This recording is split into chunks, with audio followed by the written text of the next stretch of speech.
Welcome to this side event where we focus on women leaders, social entrepreneurship for a just transition. And this side event is hosted by Global Utmaning, in English, Global Challenge is a think tank, and Reach for Change.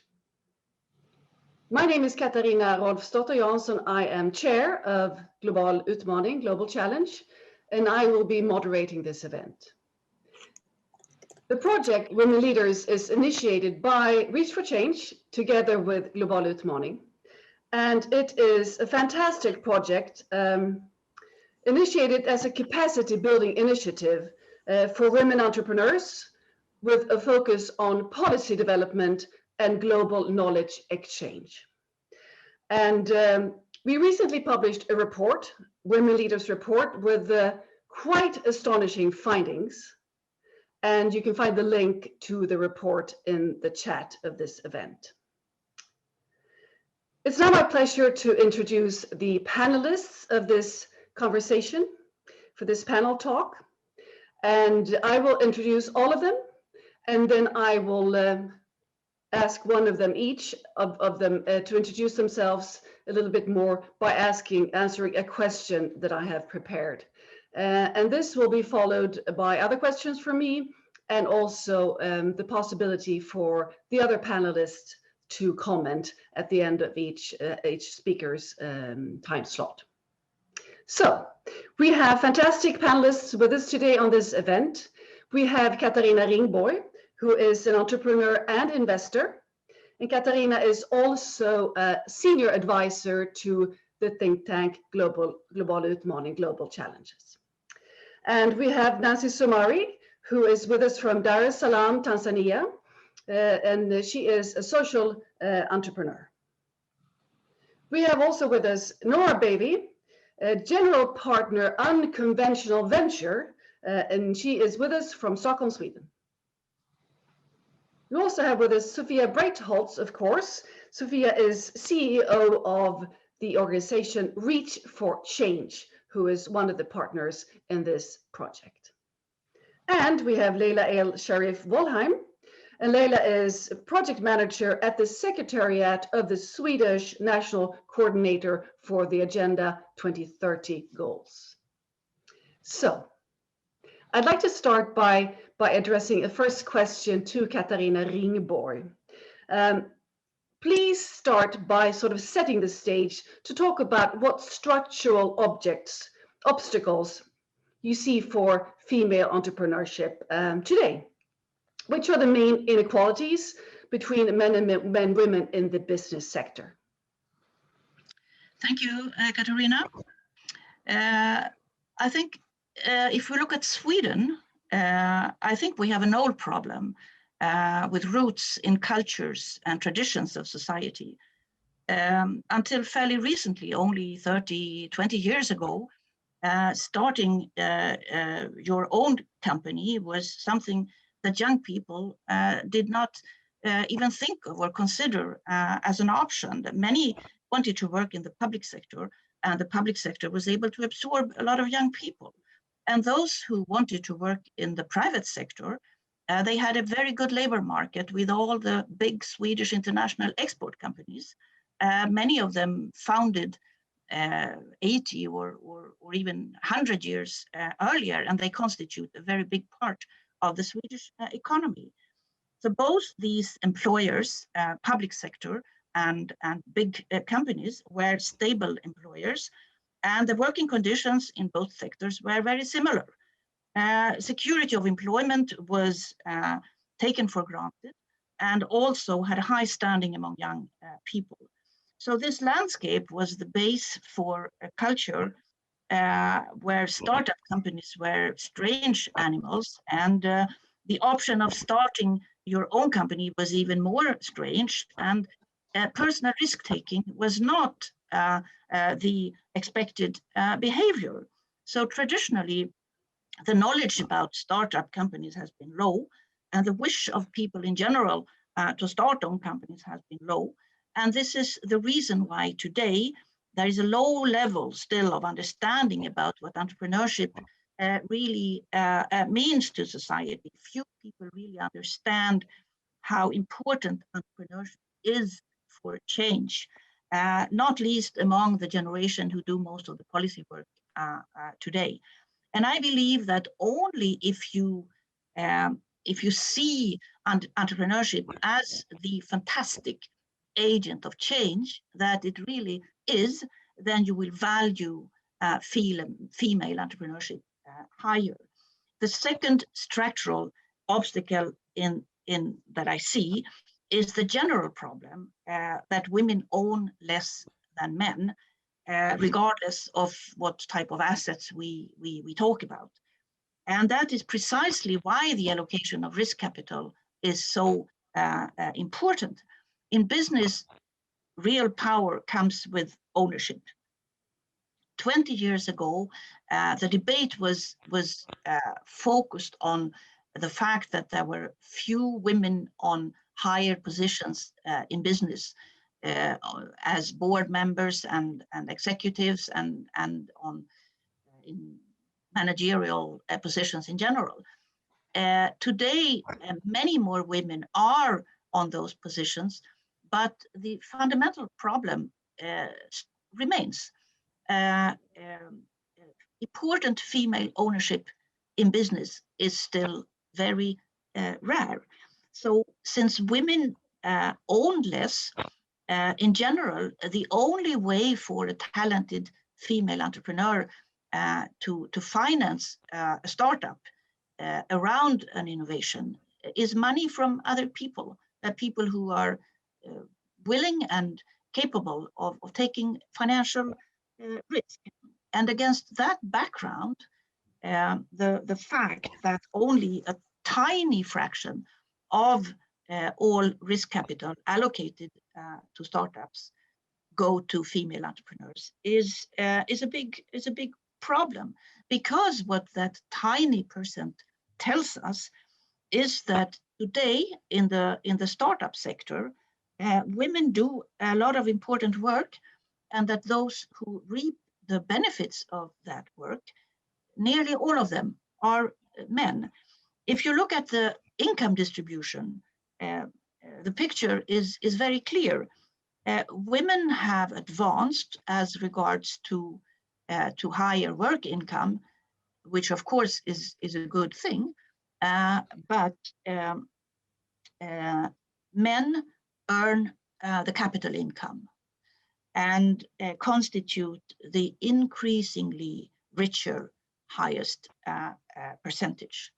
So women do a lot of the job, men harvest the profit, and this is a structural problem, not only in Sweden, but all over where women are underrepresented as owners in business. Thank you, Catarina. You co-wrote an article in a Swedish newspaper about the mapping that has been taking place in this project. Could you tell us a little bit about the results and also the response of the article in Sweden? Yeah, I mean, I think that the study that the think tank did, the result was very similar to other studies that has been done, and I got a lot of positive feedback and many comments on the article, and most of the reactions were, I would say, a big surprise. People were surprised that really so very little, this tiny little fraction of the risk capital go to female entrepreneurs. And I actually saw a new study on this just the day before yesterday. There's an important American scientific publication. It's called Science Advices, and that is a peer-reviewed, multidisciplinary, open access scientific journal published by the American Association for the Advancement of Science. And they had looked at this problem a little bit from another angle, but the same result. And one of the researchers behind this study is working at the Stockholm School of Economics, so I got it through that loop. And they look at the problem from a little bit of a different angle, and they analyze different situations, but same result. Catarina, there are now comments in the chat about, because there's a link to the article, and it is in Swedish. We don't have it translated yet, unfortunately, but could you just give a brief about the percentage that is presented in this report in terms of how much of the venture capital that goes to women? Yeah, in Sweden, it is identified, the figure identified is 1%. In some other European countries and also in the US, I think, the figures are a little bit different, but 2, 3, 4, I mean, on that level. Mm-hmm. So it's really, it's a division of labor which is not very sustainable in the long run. For sure not. Catarina, when it comes to representation in public office, how important is it that we have more women represented in public office? And just as an example, for instance, what has now happened in the Biden administration, where there is almost a 50-50 female representation. How important is this for policy change, for these numbers to actually change rapidly in terms of capital flowing into female entrepreneurs? Well, I believe that female representation in high offices is very important for many reasons, and I mean, maybe the most important reason is that a more balanced mix of backgrounds and experiences normally gives higher quality in decision making. So all society will benefit from that. Another reason, I think, is that the more people see women in high offices, the less they will find it strange or divergent. And that, of course, is particularly important when it comes to young people and children. The more people get accustomed to see women in high positions, the less they will find it odd or remarkable or notable. And that will help move the focus from gender to professional merits. Thank you very much, Catarina. I'd like to turn to Nancy Sumari with a question, because now we have been talking about the Swedish or the European context of these numbers, the 1%, the few percents. How does that ring to you, these numbers, Nancy, from your perspective from Dar es Salaam? I think the challenges may differ in terms of the numbers, but I think we share very similar concerns, and there are hurdles that I think if we women all come together from the social entrepreneur space in business and in leadership, we'll be able to make significant strides. Thank you. Any other comments from the other panelists here on this? What Catarina referred to, the numbers and the female representation? Yeah, I think one thing that is important is, thank you. One thing that is important, we did a report of our own where we took the temperature of a report that we call the Nordic funding landscape, the most equal region, to say the least, that for the last 10 years, female founders have only received between 1% to 2%. Looking to our neighbors here in the Nordics, we see that percentage might go up to 2, 3, 4, 5%, but it's back to 1%. And I think being so concerned about sustainability and making that a priority, we are also really signaling that the future that we're investing is not equal and it's not sustainable. And I think for more reasons than ever, we need to come to a conclusion where, okay, so we identified the problem, now what's the solution? And of course, women joining forces is a powerful move, but what we also need to address is the current structures that from my perspective is a matter of maybe a long-term strategy of focusing on the current structures. There are a lot of barriers within. We need to focus on building new structures that are more inclusive and equal. And that's an interesting discussion I think we now are ready to start having with joint forces. Thank you, Nora. I'm turning back to Nancy Sumari for your first opening statement here. And I'm going to kick it off with a question to you. What challenges do you meet as a social entrepreneur in Tanzania? So I would highlight access to capital. I think capital is limited for early stage social enterprises, but it's also diminished for proven social enterprises who are working to scale.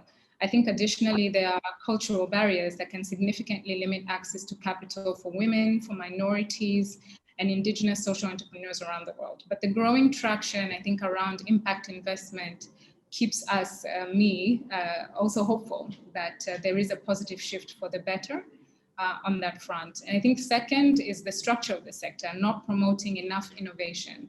I think oftentimes funding almost exclusively favors positive results and conservative impact metrics. And so I think experimentation in the social sector is not incentivized enough. And so we're dependent on metrics-based funding, and that reduces our ability to experiment and develop learning and really re-innovate. So I think if in social entrepreneurship, if we're able to, like every other sector, we need to be encouraged to experiment and take risks. And the value of it, I think, is visible already in nearly every field that social entrepreneurs are operating out of, including health and education, in agriculture and the industrial sectors. And I think another challenge I would like to highlight is oftentimes some misalignment in terms of investors in a social enterprise.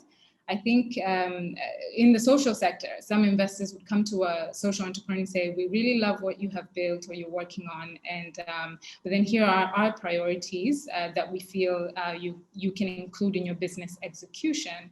Whereas that's different in the private sector, where you design a great product or you have a venture capitalist would come to you with money and say, you know, the expectation is return on capital. So I think oftentimes we're tasked as social entrepreneurs to bend our models and serve the needs of the funding community over needs of the missions that we're out to serve. So I think that misalignment can get a bit distracting to scaling efforts, and I think there is an opportunity there to reflect and rework how all of us social entrepreneurs and the funding community approach and align in agendas. Thank you, Nancy. You talk about metrics. Should social entrepreneurs, in line with what you're saying, better monitor and sort of able to digitalize and put numbers on what you're doing in terms of metrics to measure better, to be able to attract more capital? Is this a way forward? Yes, that is a way, but I think to be allowed a little bit more legroom for experimentation is also important. I think because every other sector really thrives from being allowed to re-innovate and develop learnings and experiment, I think the same can be afforded to the social sector as well. In terms of women being involved in the economic aspects of society, is there a need, and if there is, how do we go about to getting more women involved in economic aspects of society? I think there's certainly a need, and I think to shape a more sustainable and inclusive economy globally, I think we certainly need to include voices of more women in leadership, in business, in social enterprise as well. And the truth is that the social enterprise sector, for instance, it's proven itself capable of empowering women leaders in the field and really changing the lives and welfare. So empowering, I think, and investing in women leadership is good. It's good for the economy, and in turn, women who are leading these enterprises and who are in business and in leadership, they do employ women. They do offer better paying jobs to women, and so especially at senior levels. So certainly there's a trickle down effect thereafter. And of course, involving governments and policymakers is really crucial because it leverages the convening power of government to really break down these silos that prevent women from fully participating in the economic agenda. Thank you very much, Nancy. You have founded Jenga Hub, and could you please share with us a few sentences about what Jenga Hub is? And I also know that you have been involved in Reach for Change. And how has this, what important has this involvement in Reach for Change had for your development of Jenga Hub?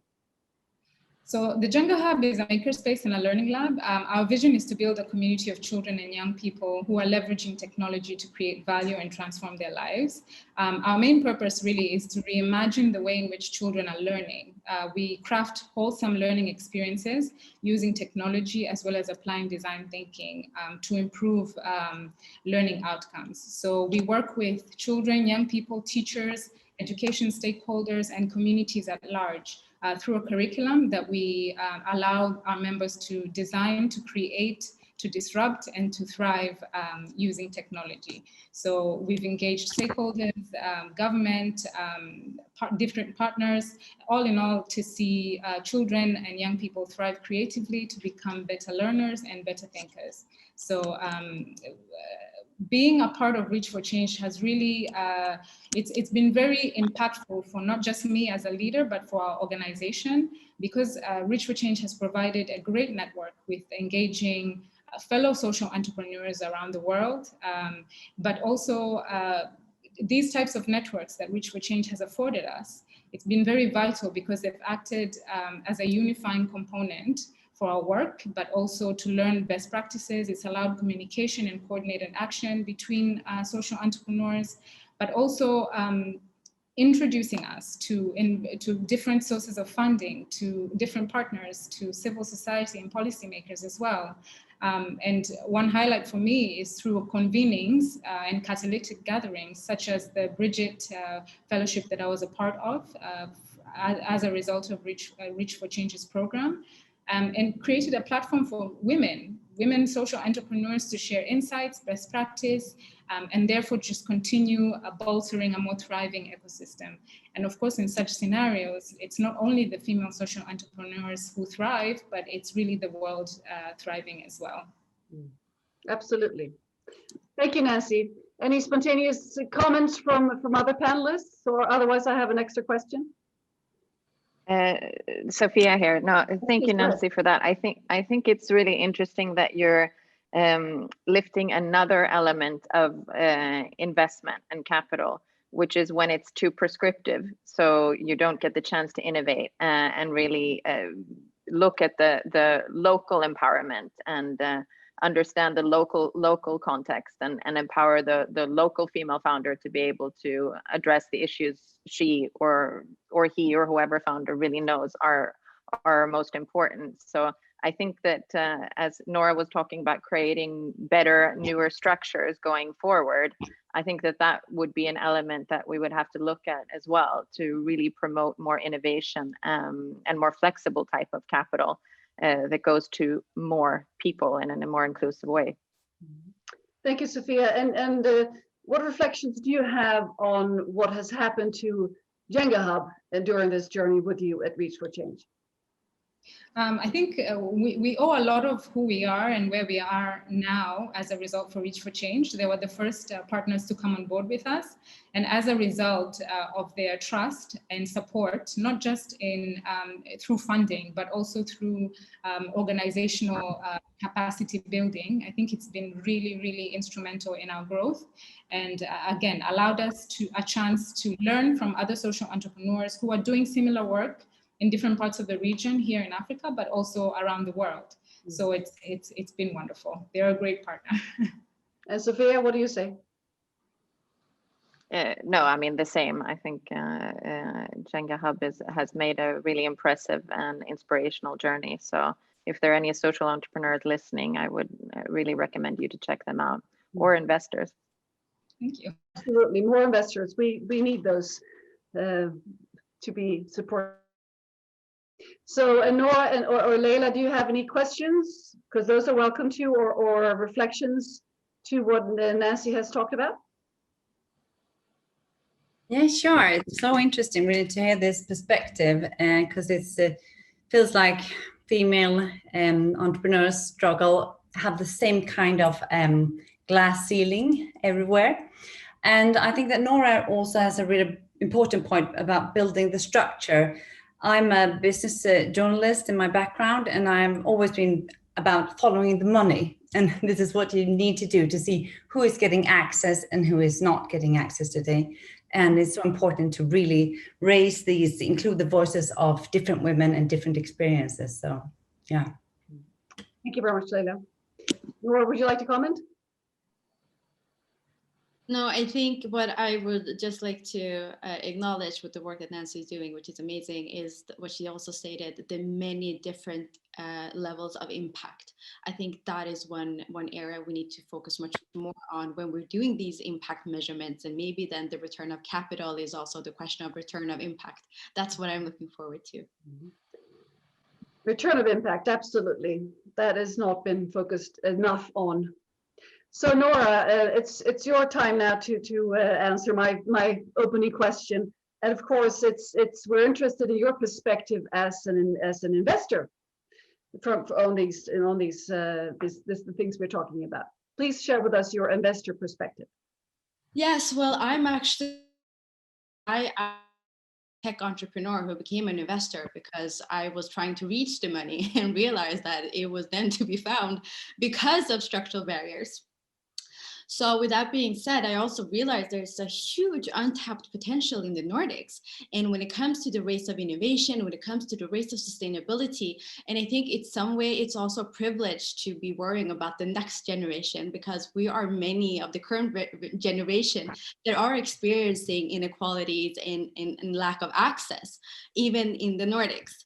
So I think all of those perspectives really gave me the strength to look at investing as an investor, deploying capital and risk capital a little bit differently. We focus on underrepresented founders, and that's where we truly believe that diversity is a competitive edge that hasn't been utilized enough here or anywhere, to be honest. And we really believe that the strength of innovation and the sustainable world that we want to bridge into is redirecting capital to these founders. And I think one thing that is important to highlight in this area as well, that social entrepreneurship was actually the instigator of impact investing. I think entrepreneurship, its impact was return of capital, and therefore it's been a new focus on that you can actually do good and make money at the same time.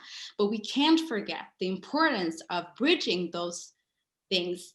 And I think from an investor perspective, what we're focusing on is really building new structures, more inclusive structures. But I think one thing that is equally important is not just supporting founders, but it's also supporting the industry of becoming and being more inclusive and redirecting capital, because the risk that we're standing in front is not the difference in entrepreneurs. It's the monoculture that we've been building for many, many years.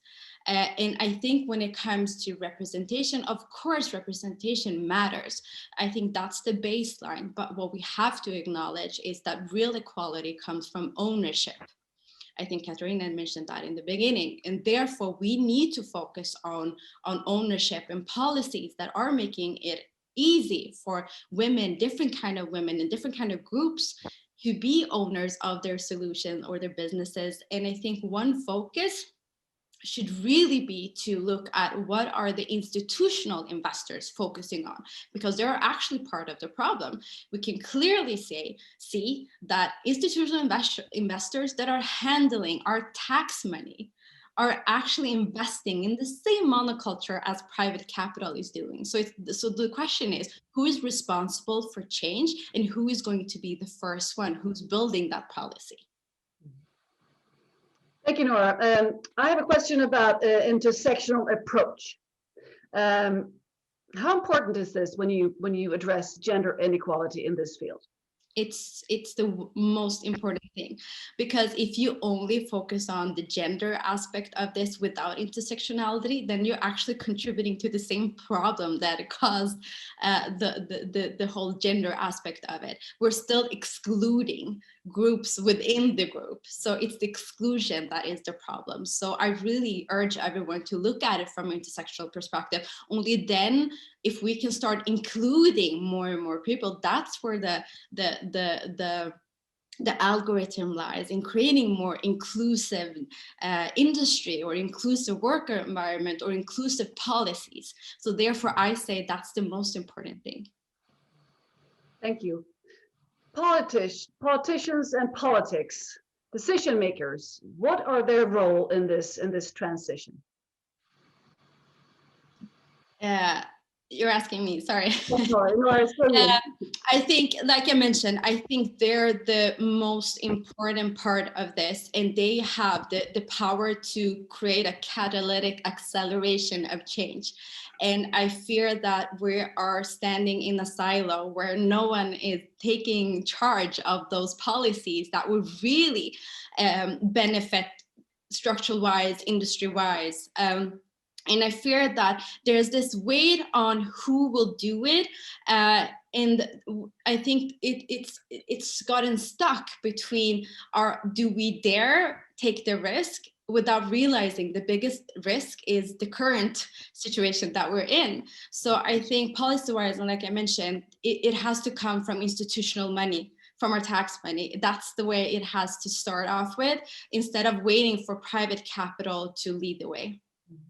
So when you talk about institutional investment, in terms of policies, how, if you could dream and wish something, how would that policy, what would it look like? Well, I would urge them to be more focused on impact and emerging fund managers like myself. I would say that there's a demand right now, policy-wise, that even though they are focused on finding new type of emerging fund managers, it's still the whole aspect of doing it the traditional way, stating that they need to at least have 15 years of experience of investing. And my answer to that is, if those that had the 15 years of investing had already done it, then we wouldn't be here talking about having to change policies. True that. Thank you. Thank you very much, Nora. And I'm opening up for comments from the other panelists now, please. Who would like to start? Catarina, I'm curious on because Nora reflected back on your opening statement on ownership. Yeah, I think Nora mentions a word which is very, very important, and there should be much more focus on that. And that word is monoculture, and the problem that the monoculture represents in the financial sector. And Nora also said that diversification is or has to be the cutting edge. I've been thinking a lot about how to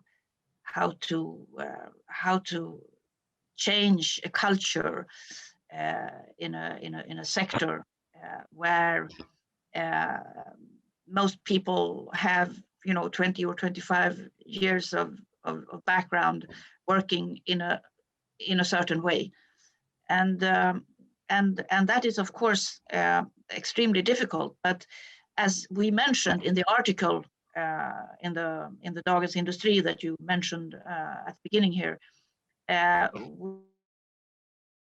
step one is to create consciousness about this, and I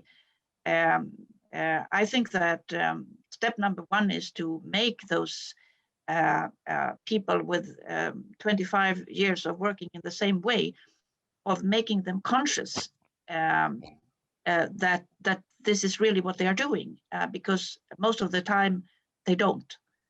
How do we do this? How do we get this to happen? Education? Yeah, well, I think all of those investors should be watching this now, for instance, but I'm not sure this is the case. We can always hope, but I think that the institutional capital also, as Nora mentioned here, the institutional capital is extremely important. But we also, we have to have respect for the fact that the institutional capital is also the generator of people's pension money. So it is necessary that they have a framework of rules and regulations that they have to follow. But some of the pension funds in Sweden has recently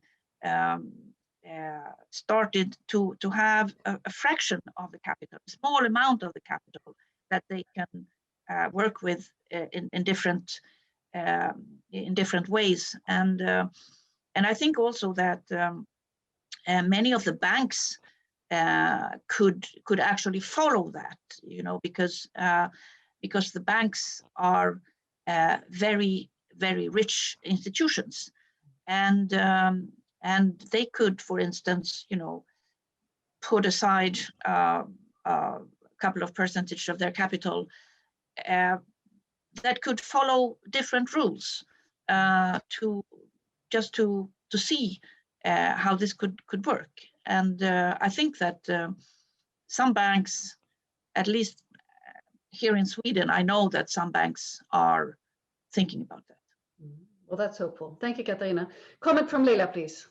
Yes, I think it's you're really onto something here, and we've also at the Office of the National Coordinator of the 2030 Agenda, such a long name, have also seen that, as I was talking about following in the money, that we need to address the financial system. It must be easy to do the right thing and costful to not be part of the solution. We've, for instance, also initiated a dialogue with system critical actors on the financial system to start to discuss what economic growth means. Today, the gap between what society wants and what the market values is too big. And our idea is, but if by exposing this gap, we want to raising this issue together with I'm not going to name them now. I'm not sure they're ready to go public, but a couple of really interested institutional investors and also system critical actors to start to discuss this. Because if society sets a clear goal, it will become profitable just to be the part of the solution instead of the problem. Thank you, Leila. There is a huge discrepancy between the goals and the routes that are set to meet the goals, because they're way off in most sectors, including what we're talking about here, of course, which enables everything. So, any other comments from Nancy or Sofia on this? I think I just wanted to, there was an interesting point you raised, Nora, about really investing in the underrepresented group of female social entrepreneurs. And I was just curious how you identify them and bring them on board. Thank you, Nancy. So we identify underrepresented founders as women, people of color, and LGBTQ+ community. And in our segments, we kind of, because we have such a strong communication of what we're looking for, it has to be founder composition together with impact, problem fit. I think those have enabled us to get that pipeline or deal flow from that group.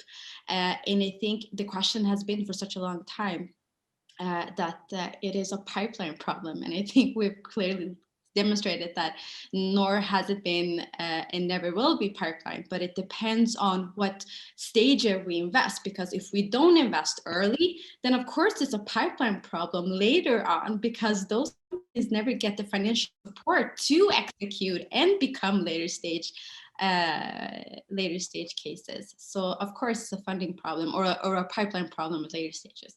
So that's how we identify them, and we try to work a lot with the communities that we do know works closely to our target group. And I think, to be honest as well, to say again, representation does matter. So of course we get a lot of free deal flow because we are ourselves underrepresented founders within our venture capital firm. Thank you, Nora. Leila, I'm turning to you now. Please enlighten us about the importance of social entrepreneurship when it comes to meeting the SDGs, the Agenda 2030 work. Yes, well, to begin with, the Swedish National Coordinator for the 2030 Agenda, Gabriel Wikström, he was appointed about a year ago. The mission being to strengthen and promote the work of the implementation of Agenda in Sweden. And doing this through collaboration between different actors of society. And the last year we've been meeting municipalities, regions, businesses, local actors, civil society, as well as authorities and universities from all over the country. Our role has been to listen and to understand how we can contribute and speed up the ongoing work. The ambition to stimulate more actors to contribute to the achievement of the global goals. And the key word here with the working with the agenda is indivisibility. We'll never succeed in saving Earth's climate and staying beyond the planetary boundaries if we don't also care about human lives. And the planetary boundaries, they set the frame for human action, and health and safety is the foundation. Because if we fail on one, it's impossible to succeed on the other. This foundation makes people dream about the future. It makes them dare to desire being a part of building a better world. And in Sweden, human rights and gender equality is a starting point for the implementation. We also have a special focus on children's and young people's perspective. And the pandemic, it has now highlighted the unsustainability of how we organize our production, our consumption, our way of lives and societies. It has shown how unequal our living conditions are, and also how dependent we are on each other. The combined health and economic crisis is hitting, as we've heard, women, poor, and informal workers, especially hard. Data from the Global Economic Forum show that displaced workers are, in fact, on average, more female, younger, and have lower incomes. And this development is also confirmed by the Statistics Sweden, SCB for you Swedes, that we're working closely with. They're bringing forward a measuring tool to measure the implements of the Swedish agenda. And they also show their exam that women and girls are often more exposed, also looking into the more vulnerable groups. And one important insight when we've been talking around to different actors in society about their work with SDGs is that many of them are working purposefully to integrate climate goals into their existing policies and structures. But they're not as good as addressing the economic, environmental, and social dimensions linked together. And this is what we see as a great challenge now. Of course, climate change is a priority, but we also need to address the other two dimensions. This means building fairer and more inclusive economies. And to target rising societal discord, the Office of the Swedish National Coordinator, we have addressed a couple of core focus areas. I mentioned sustainable economic growth as one. Another one is early intervention and prevention for children and young adults. We need to start early. Working to support children and young adults locally in early stage have proven very successful to risk future problems. And here we're working closely with different municipalities and counties that have this as a strategy. The third one is the leadership, the bold leadership. role models to show the way for the transformation to take place. Leadership is key here. And the aspect here being that without the equal inclusion in the half of the world's talent, we'll not be able to achieve the UN Sustainable Development Goals. We need to instill gender parity across education, politics, health, and definitely of economic involvement. And this is where I kind of would like to come back to the theme for today, and with women leaders supporting female social entrepreneurs, because one big important thing here is that polarization in society is a great issue, because it is important with role models and that we have more different voices in different areas, but we need them in different contexts. Representing is an increasingly important factor in creating the narrative in which people can recognize themselves and to strive to be a part. And here I think that women leaders supporting female social entrepreneurship is a very good example. Thank you, Leila. We're now 5 years into the work with the global goals. In my perspective, goal 5 has not really, the leverage it represents has not fully been accessed. Could there be a little bit of a hope for more gender equality due to COVID? What is your response to what COVID has held and meant to this transition?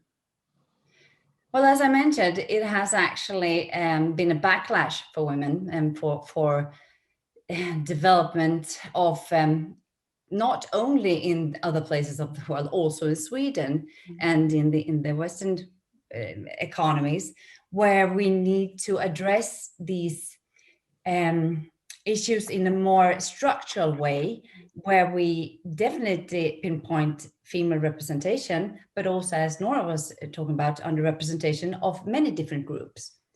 And I think it starts with the leadership. The leaders need to lift these questions as prioritized.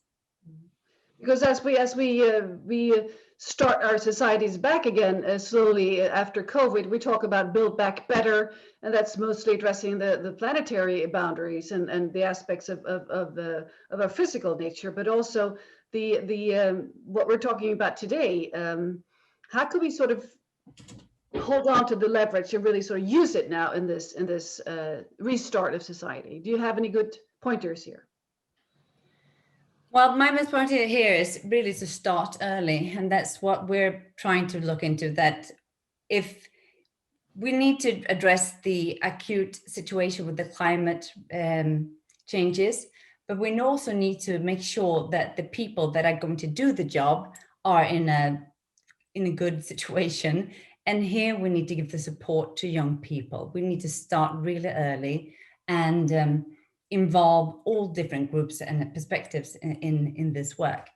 And that's why we're looking into as prevention and early measures to support children and young adults is one of our, for the office for the Swedish coordinator, is one of our core focus areas this year. I like that approach very much. From my perspective, it's very promising, and I think that's a very interesting way of approaching this problem. People listening to this all over the world,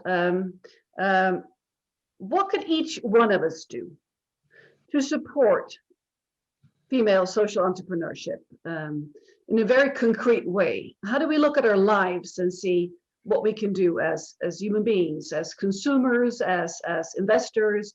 Is there any specific, should we put on special filters or glasses to really sort of not miss these signals of what we really need to do? What do you have any good ideas, Leila?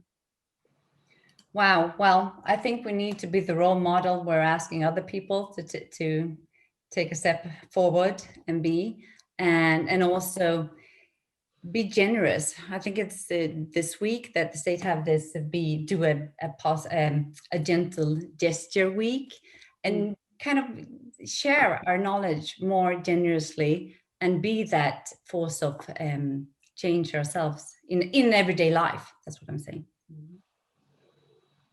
I very often talk about that we need to talk more about what we're doing. We need to not be sort of bashful. What do you say about this aspect, the panelists, in terms of, for instance, Nancy, do you boast enough about what you do, what you have achieved at Jenga Hub? I mean, you shouldn't be too bashful, right?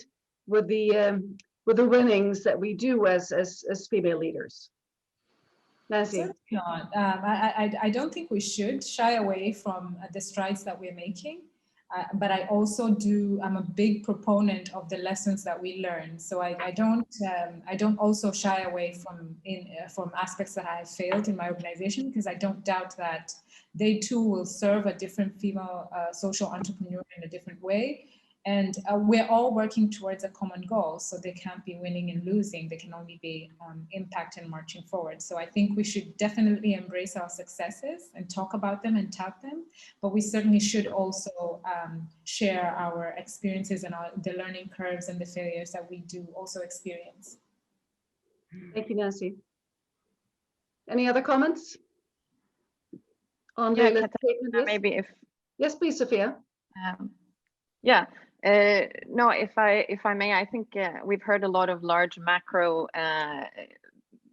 big process things that we need to work on, changing, capital policy structures and things. But what I really think, Nancy and a lot of the people, probably on this call represent, and in our Reach for Change community, is the actual impact that social entrepreneurship can have.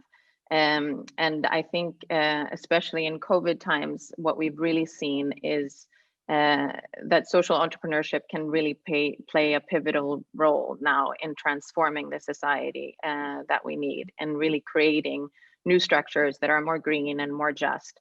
And I think the reason for that is, and we've touched upon this topic, but just to reiterate why social entrepreneurship specifically, I think, is an underutilized area that we really can leverage further to contribute to the goals, is because they really are impact first. I mean, they're driven by that rather than the profit first. They're looking for innovative solutions that can plug market holes or fix, issues that we know the systems don't address adequately. Like Nancy, who is working on transforming the educational sector in Tanzania, with ambitious goals like that. They have a model of testing and piloting and reiterating and being to adapt quickly. I think we've seen now in COVID that without that skill set, we're basically going to have a lot of trouble in actually adapting and creating profitable businesses. And a final point I think is also really interesting, and Nora, you were touching upon this. There's a huge missed business potential with minorities, underrepresented groups, female leaders. I think we've seen that very interestingly now with the recent IPO on the market in the US with Bumble, and that female founder who basically turned around the tables and said, this is a product that women want, and nobody's catered for that product before. I think that's an interesting example. And social entrepreneurs are really doing this when they're thinking about putting the beneficiary into the design process and making the solutions more inclusive. And if we're going to have any kind of sustainable social change, I think we can't leave groups out. So I just wanted to flag for sometimes when we're talking about the big macro perspective, the power and really the force of, we were talking about agents of change in the beginning, but that social entrepreneurship and female founders, and just to say we have 70% female founders in our portfolio, and actually female founders are overrepresented in social enterprise. So I think that standard enterprise, and once we merge a little bit of that, have a lot to learn from social entrepreneurs and female leaders and social entrepreneurs. Sofia, can you please repeat how many percent in your portfolio? 70. 70. Around 70. Yeah. It's actually your slot time now, Sofia. So I'm going to stay with you. Oh, I jumped ahead then with that. That is fine. Because I think you might have to repeat yourself. I doubt it, but could you please share with us your perspective from Reach for Change on social entrepreneurship as a catalyst for social change, societal change? No, I mean, but as I said, I really think that it's an underutilized tool. And if we're going to look at the investment space in general, what we heard from Nora was, how are we going to get these big unicorns if we don't invest early in the pipeline? And I think that that's very true for the social entrepreneurs we support as well. I think Nancy was touching upon another element of that in terms of looking for flexible type of capital that really promotes this idea of failure and testing and trying again, and creating a kind of sense of feeling that we have actually, impact goals that are as important and as valuable as the profit goals. I think that just those elements for me, just investing in social enterprise and being able to invest in the female leaders within social enterprise can have really catalytic benefits for all of society and for reaching Agenda 2030. So Sofia, how about the power of innovation in female in entrepreneurship? Well, I think, as I mentioned, this design element of really developing the solution based on working together with the target group, and not introducing something for them, but introducing something with them. I think that's those are the future products, the future services, and that we will want to see, and that will have a better success rate and will be more sustainable. So that's one key element of introducing innovation in a different way into also standard mainstream entrepreneurship. You are also one of the co-writers of the article presenting the mapping. Please share with us what responses you have gotten on the article and the mapping. Well, I think, as Catarina said very well, I mean, our findings were far from new, and that Nora was mentioning, she's also mentioned the produced reports, similar reports like that. I think what surprises me is that each time a new kind of statistic or article comes out, we remain surprised, which is strange because the numbers aren't changing. Actually, there's a lot of evidence that shows that 2020 is not a conducive year for female leadership or female founders or an investment going into this area, and even female participation into the workforce. So I think my first surprise was that people were surprised, if we put it that way. I also think one interesting outcome of that was that there was a lot of discussion on whether the onus and the ownership of these problems, whether they are structural and systemic, or whether you can put them on the individual entrepreneur, whether the individual female entrepreneur was lacking confidence.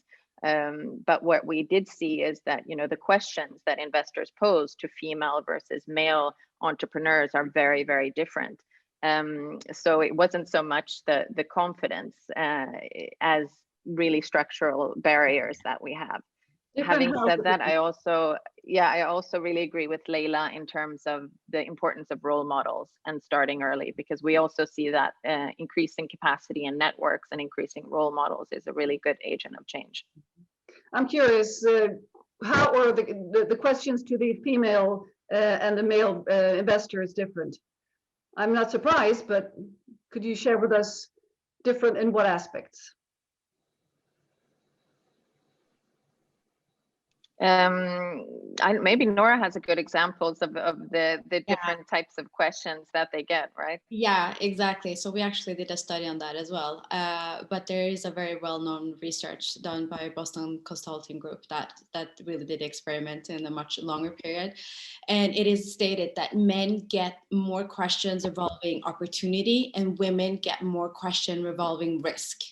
So that's how the assessment is made already in the what is called unconscious biasness. But I have a really hard time believing that in 2021 we are still living with unconscious biases. Really, we hope we're not, but the jury is still out there on that one. So, any comments from other panelists on what Sofia has been sharing? Just a quick one. I'm really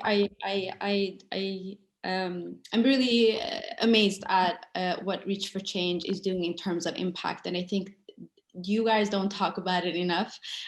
What Catarina was asking, do we tell more about what we're doing?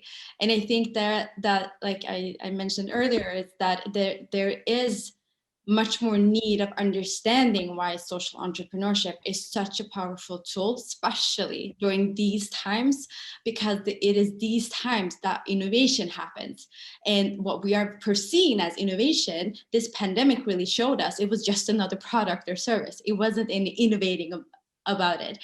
And I think more so than ever, we need to have more organizations focusing on early support for social entrepreneurship. And I think in the terms of what can we do more? Well, I actually learned last week from a friend of mine something that I really loved, and she was talking about hype as a service. Hype as a service is a free function where every one of us who knows of someone as a social entrepreneur or knows something that they're trying to achieve, it doesn't cost us anything to share their work, to share their mission, to buy from them, to support them. It doesn't cost us anything, maybe a little bit of cost, but it's always worth it. So I think hype as a service for social entrepreneurs is something we should address much, much more. Thank you. I see smiles on the faces here in the little boxes. We're nearing the end of this talk, and I'd like for all of you to conclude with a sentence or two to address the big question here is how can social entrepreneurship best be accessed as the valuable tool it is to reach the Sustainable Development Goals? Do you have any silver bullet or any top of mind wish that you like to share with the viewers here, or any solution?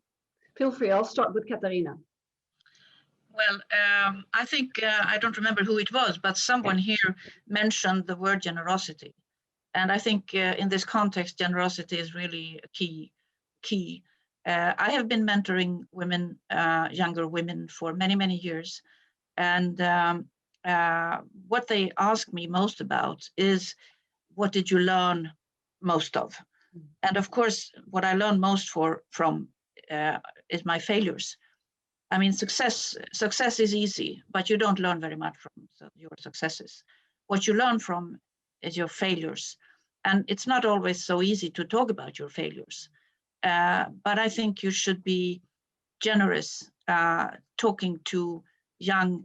I try to do that myself when talking to young female entrepreneurs who come to me to ask for capital. I think that's something very, very important.